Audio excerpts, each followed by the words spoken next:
Hi friends, are you ready to learn something about buffers? But not yet, I'm afraid. Wait another 5 minutes, okay? Nope, only joking. Of course, we'll start right now.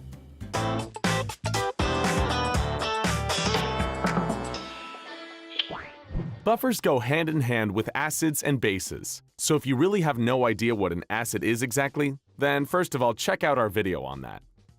So what exactly do these buffers do? In simple words, buffers are used to keep the pH of a substance as stable as possible.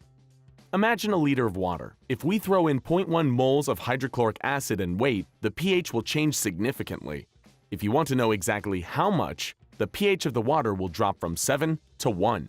But now, if we added a buffer, the pH would barely change. The buffer ensures that the pH of a substance remains as stable as possible. Now, that sounds pretty cool in theory, but how exactly does a buffer do that? Doesn't that scream out for an example?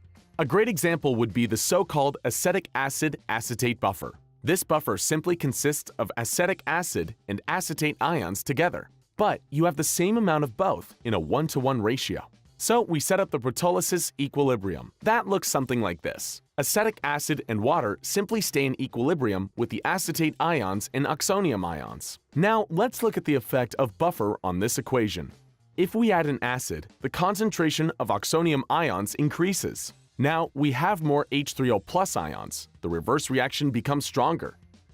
Acetate ions also react with H3O+ to make acetic acid and water. So, the concentration of H3O+ goes back down, and the pH goes back to the same level it was at before adding the acid.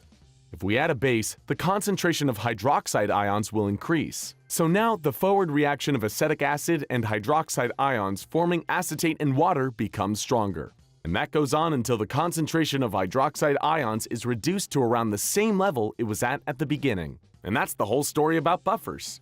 Let's summarize everything quickly. We use buffers to keep the pH of substances as stable as possible. For example, if we add an acid, the reaction in the direction which brings the concentration back down will become faster. And so, a substance can be relatively stable against fluctuations in pH. Okay, bye!